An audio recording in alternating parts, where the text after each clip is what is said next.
The Capital Confidential podcast is brought to you by the Times-Union, the leading newspaper in New York's capital region. Subscribe today or visit online at timesunion.com. There was actually once a debate at Harvard a number of years ago over gerrymandering versus gerrymandering, but the man's name was Elbridge Gerry. You want to deport an undocumented person? Start with me, because I'm an undocumented person. How do we beat him in an election? We will. I'm going to run against him. I wish you would. I wish you would, Dad. I would. There are things in here that are unobjectionable because they're not that effective. So yeah, sure, I'll vote for a distinctive license plate. Sure, why not? Jim, you had your press conference at 4 o'clock. You're having a press conference now? That's You're right. talking? I'm having a press conference. Well, now. is this your space here or is it public? No, it's my space. Oh, this is your Don't space. interrupt. Okay. This is the Capital Confidential podcast, and I'm your host, David Lombardo. This week's episode looks at the last 4 decades of redistricting in New York with Jeff Wice, a fellow with the Rockefeller Institute. In another life, he worked for the Assembly Democrats and then the Senate Democrats, participating in every redistricting process since 1980. Our conversation touches on the first use of computers in the Assembly to draw lines, the role of gerrymandering, yeah, I said gerrymandering, in the state Senate, different legal challenges to New York's legislative boundaries, and the significance of a potential question on the U.S. Census in 2020. We began by talking about former New York City Mayor Ed Koch's push for independent redistricting in 2010. He just decided that he had enough out of Albany and that the way to change things was to have an independent redistricting process. Right. Independent redistricting means not to have legislators involved. It means having an independent process where the commission plan does not go back to the legislature or governor for approval. Right. New York has never had that, and now for 2021 still won't have that. The word independent that was attached to the proposal that passed in 2014 was a misnomer. Is that because of who gets to create the commission, who's on it? Or? The commission is created, it's appointed by legislative leaders, and the commission gets to recommend one plan which the legislature can accept and then pass as a bill and send to the governor, or it can send the redistricting back to the commission that can develop a second plan and then pass that as a bill and send to the governor for approval. Both of those plans are have criteria that must be followed in terms of one person, one vote, right, voting rights, other factors that the legislature itself, if the second plan is rejected, the legislature on the third round could do whatever it wants without any of the criteria that the commission itself is tied to. And at no point does the legislature give up the authority to redistrict, nor does the governor give up the power to veto a plan or sign a plan. No governor in recent history has vetoed a redistricting plan. The last was Franklin Roosevelt in 1931 or 2. Yeah, because he was elected president in 32. So Al Smith also vetoed a plan when he was governor in the 1920s, but ever since then, no governor has rejected a plan. And the reason that we're able to have a, independent in air quotes commission, is that just because this is an issue that voters, don't really care about? Well, or don't really understand? A judge actually took the name independent off the caption that went onto the ballot description that the State Board of Elections puts on the machine for the voters to know what they're voting about. Right. That he said this was not independent, that simply people called it independent.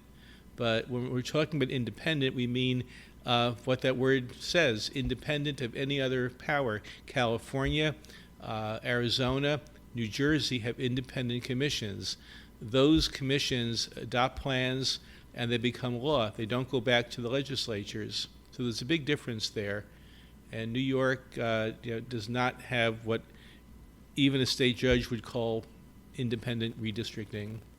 So how does this new process compare to the process that you were first involved with when you were in the Assembly, and what was your role in that, and what year are we talking here? Well, in 1978, when Stanley Steingart was Speaker, I was representing the State Assembly in Washington, D.C. as a federal liaison. So Speaker Steingart sent me out to the Census Bureau offices in Suitland, Maryland, to find out what's this all about. And I was more into studying federal policy on health care, housing, taxation, more bread and butter issues, and I had no interest in the census. But anyhow, we had to redistrict. It was new to us. Computerization was first becoming, the norm. And when you're talking about computers, I mean, it's still like what? Personal computers, PCs, MacBooks, Windows. Those didn't really come out until 1982. So in 1979-80, the legislature developed what was then a Star Wars self-constructed, self-designed computer system in an air-conditioned room with an elevated platform where the screens were black and green, and it allowed us to capture geographic maps with census data and draw districts for the first time, where we can look at maps and population numbers on a screen and move things around for the first time. Now you could do it simply for a few $1,000s on a laptop if you buy the software, but it was a very early invention.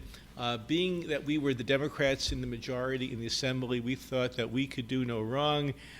We had an Assembly plan that the Republicans challenged as a gerrymander. The courts rejected every challenge, as they have against New York plans ever since then. What were the challenges they brought? Well, in 1981, 1982, the challenge was that we divided parts of New York City unfavorably, that there were so few Republicans elected to the Assembly, there are fewer now, but there were more Republicans in the Assembly in Brooklyn, Staten Island, Queens, and to keep neighborhoods whole, we moved around places in Bay Ridge. And Bay Ridge challenged the Assembly plan, just as Republicans challenged the statewide plan in 1992. And every year, every decade, the courts have held that there was no partisan gerrymander. Essentially, you have to deal with local community distinctions, population equality, the Voting Rights Act. So the courts have, across the board, rejected challenges to New York for all partisan gerrymandering arguments. And in 1980, did the Assembly Democrats get to control their lines, and the Senate Republicans got to do theirs? And well, that's the way it's been in New York all along for many years, that the Assembly draws its plan, the Senate draws the Senate plan, and depending on the number of congressional seats that might be lost, that they work out a compromise together. That happened in 1980.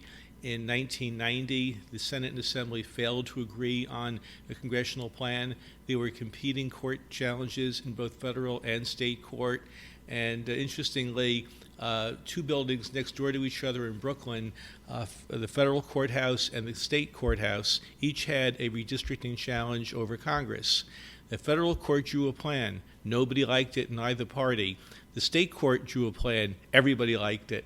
The federal court said if the state of New York doesn't have a plan in place in 1 or 2 weeks, then our plan, whether you like it or not, will go into law and be used for the 1992 elections. The state court judge could not take his plan to the Justice Department for approval. Judges don't do that. I ended up taking the plan myself, wrote it into a state bill. The Assembly, the Senate both passed it. Governor Mario Cuomo signed it. I took it within a week's time to DOJ in Washington, got it pre-cleared. We were able to tell the judge up against the deadline, New York State does have a plan. At the same time, most of my colleagues in the Assembly were in Utica fighting off a partisan gerrymandering challenge that we won, but we had limited resources and a lot of litigation then. So when you're working on these lines, are you hearing from members like, don't lose X neighborhood, I really need that, I really want that, or are they lobbying you? No members ever want to see their district changed once they're elected and they like the lines they have. But the first thing we have to look at is what's called one person, one vote, that every district must be relatively equal in population to all the others. So if your district is overpopulated or underpopulated as a result of the census, if you have too many people or too few people, the lines have to change. Then we have to look at some of the state laws. For instance, in New York City, every district within Brooklyn or every district within Queens must be exactly the same population, give or take a few people. That causes a lot of zigzagging of lines, not because of partisan gerrymandering, but because the state constitution drafted in 1894 required this thing. It's called block on border. It basically means that every district must be equal within a borough, and that causes for odd shapes just to make the numbers match. And New York State was required by the federal government, the Voting Rights Act, to get federal approval all the way through the 2012 plan from the Department of Justice, which required, in some cases, when the minority community became bigger, when it grew, that you often had to collapse or shift non-minority districts to make up for the addition of new minority preferred districts. So there's always a give and take there.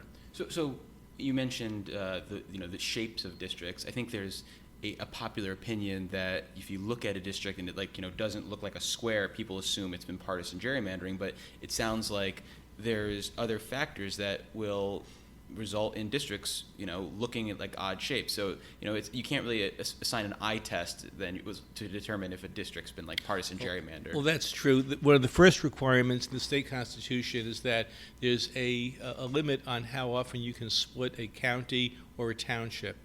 Most of our towns and cities were laid out, several hundred years ago, and we don't relate today to why a city was shaped the way it was in the 17 or the 1800s. So we have limits on how many times we can split a city, a town, or a county. And when you add to that the requirement that districts have equal populations, you're limited in terms of what you can do. You have to occasionally draw up a map that looks strange. Right. Now, once you've met those requirements, you can get creative. And we have one district now in Brooklyn that in the state Senate where there's a finger. It's a district in the Canarsie area where a finger was drawn to bring in the home of a candidate they expected to run for the Senate in the district where he was otherwise living. I think it's the either the Golden or the Felder district now, but they didn't want to let that one individual have that opportunity, so they put his home, connected by a bit of a finger a few blocks wide, into what was then John Sampson's district. And if you are an incumbent legislator and you're redistricted out, what do you have, like a year or two to move back into your district? You have to live in your district when you serve. So you can run for office and not live in the district, but you've got to relocate into the district once you're elected. Gotcha. So it's not like you don't have an X amount of time to get there. You just have to be in there again. Right, by the and time. Several legislators have found over the years that if you actually are found living outside your district, that can get you in trouble. Pedro Espada was one of them a few years back. Yes. He lived in Westchester but represented a Bronx district. You did what? 80, 90, I started in 1980 with the State Assembly and continued with the Assembly through Speaker Stanley Fink in the 1980 round. In 1990, Mel Miller was the Speaker. Sol Weapons succeeded him halfway into the process. And then I worked for Shelley Silver in the 2001-2 round, but switched to the State Senate to help the challenge against the Senate plan in 2003. What was it like being on the other side of things when you're working for the Senate Democrats? Well, it was uphill. I tend to think that the Assembly plan has always been a much more fairer plan, that the Senate Republicans have seen their days numbered decade after decade as New York becomes more of a bluer state.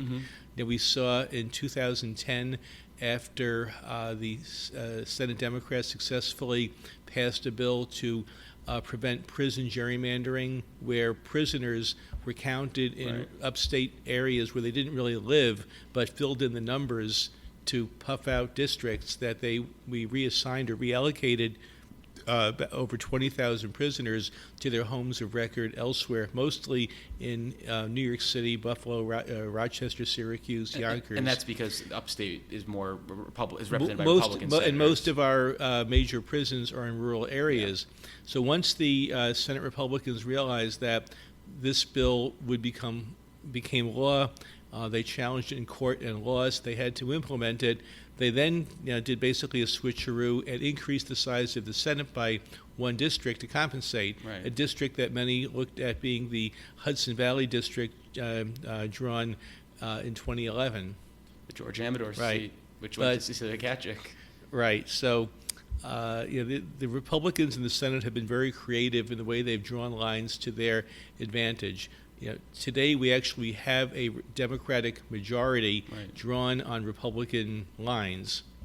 Do you think if we had had actual independent, like the lines that didn't require the legislature's approval, say in 2000, would we have had a clear Democratic majority sooner than we would have had it? In all likelihood, yes, because an independent plan would look more at fairer population equality. The way the lines are drawn now, you're allowed to differ between the size of the largest and smaller districts within a 10% population bubble. That lets you overpopulate downstate districts and underpopulate upstate districts. If the districts were drawn more fairer with a lower population difference, or what we call deviation, you'd find about 2.5 districts located in the 8 metropolitan counties downstate New York instead of where they are now, which would just represent a fairer distribution of the state's population. And that by itself would tend to trend to a more bluer state Senate. But the example I give you is the congressional plan that a federal court adopted after the Speaker and the Senate pro tem failed to agree in 2011 on the congressional plan. And there the court brought in a special master who considered the districts of the incumbents, considered collapsing 2 districts due to the loss that New York suffered after the 2010 census, and looked to model plans, particularly one that Common Cause drew, and created a plan that was politically balanced. Although it tried to provide for incumbent members of Congress to run in districts without competition by other members, the districts were drawn much more fairly across the state. And when you mentioned the size of the districts, how many people, does the Assembly do the same thing to a lesser degree, where they put a lot of in upstate Republican districts, try to put a lot of people into them and have smaller Assembly Democratic districts? The opposite is true in the Assembly, where you have upstate districts are overpopulated, downstate districts are underpopulated, but no New York State or federal court has rejected a redistricting plan in decades. In 1992, the state appellate division actually rejected the state Senate, but was reversed by the State Court of Appeals. So I basically think that the court standard is much too strict. As lawyers would call it, it's called beyond a reasonable doubt. I think a plaintiff should only have to show intent, clear evidence that something was going on here that caused this plan to be drawn more partisanly than it should have. But all the way through the case called Favors versus Cuomo, which came down in 2014, every plan has been upheld since Baker v. Carr in 1962. What are your feelings about the efficiency gap? Is it good for anything? Can we use it to assess the partisanship of New York's lines, or is it just a party gimmick? A lot of mathematicians and social scientists have developed formulas and theories and algorithm-based concepts on how to gauge a partisan gerrymander. The efficiency gap, which looks at how many votes the majority party won by against how many votes the minority party lost by, is one of those tools, and it was one of the factors used to try to make the case in Wisconsin that a 60 Republican, 40 Democratic district Wisconsin State Assembly was locked into those numbers for the life of the plan for a 10-year period. The Supreme Court heard that case and looked at a lot of different factors, but as we learned 2 weeks ago, they rejected the case, not because of the formula or because of the partisan gerrymandering, simply that the plaintiffs, the people who brought the case, didn't live in the districts that they were challenging. But what do you think of it as a tool to assess partisan gerrymandering? It's a tool, but looking at New York Senate and Assembly both meet the efficiency gap gerrymander curve. They're both partisan gerrymanders. Right. But in New York, with a 63-member Senate, we have a majority of Democrats elected on the Republican-drawn lines. They just don't have the functioning Democratic majority, but they have numerical majority. When you look at the Assembly, the Republicans participated in, and for the most part supported, the 2012 Assembly plan when it was voted on. Yeah. They participated in the process. They supported what was enacted. And one of the things the courts look to is intentional discrimination. In the Senate, it's very easy to show partisan intent. Senator DeLon, throughout the process, called this a sham, a fraud, a waste of taxpayer money, put that all on the record. What are we doing here, wasting our time when you're going to put a plan through without my input anyhow? In the Assembly, Bob Oakes, the Republican member of the Reapportionment Committee, was silent or supportive of the process. So at the starting gate, you can't show the intent to discriminate. Does the fact that you have a lot of races in New York where there's just no opponent, and then you have a really skewed efficiency gap number, does that negate the Well, effect that's of it? also part of it. In New York City, it's very hard Right. to elect a Republican to anything. So what are you expecting to happen with redistricting, the redistricting commission? I mean, what do you expect that to produce? Well, the first hurdle is going to be the 2020 census. Okay. And New York has so many districts, so many communities that are hard to count, that don't return census forms. There are so many undocumented or non-citizens living in New York that if the census questionnaire contains the question, are you a citizen, not only are non-citizens who should be counted not going to reply, but even citizens who live in their households aren't going to reply. Right. And that's going to really diminish an effective census count in New York, which then goes directly to how you draw the districts and where you draw the districts. The commission isn't on anyone's radar right now. It will be after the 2020 elections. And at that point, the Speaker, the Senate Pro Tem, and the minority leaders get to appoint this commission.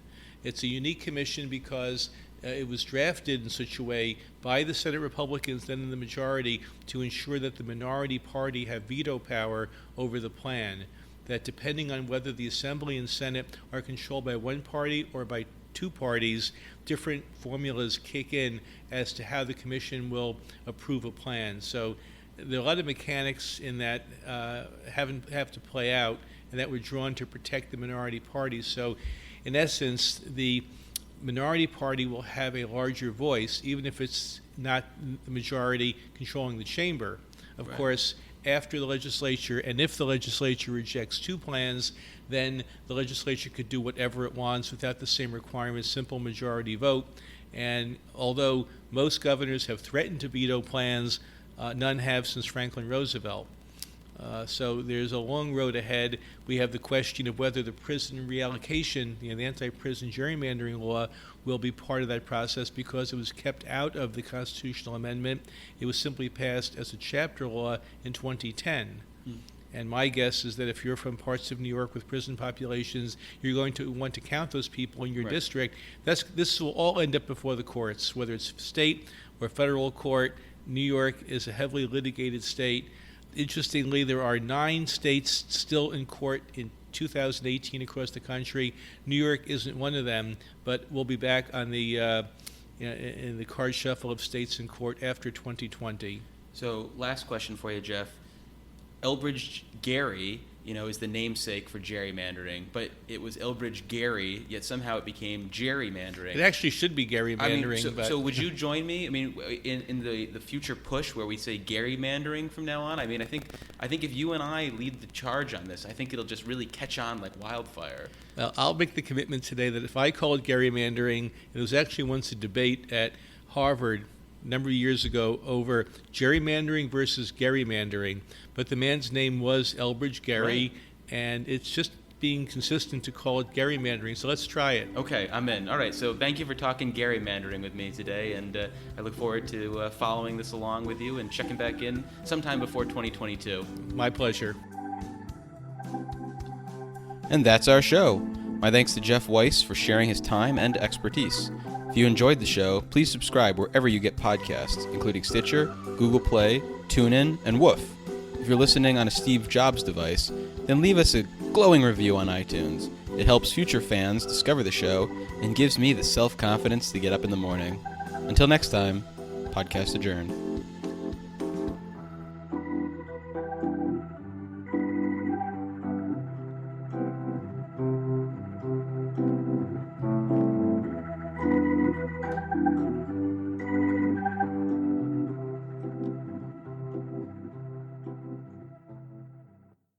Just heard I tried to get you.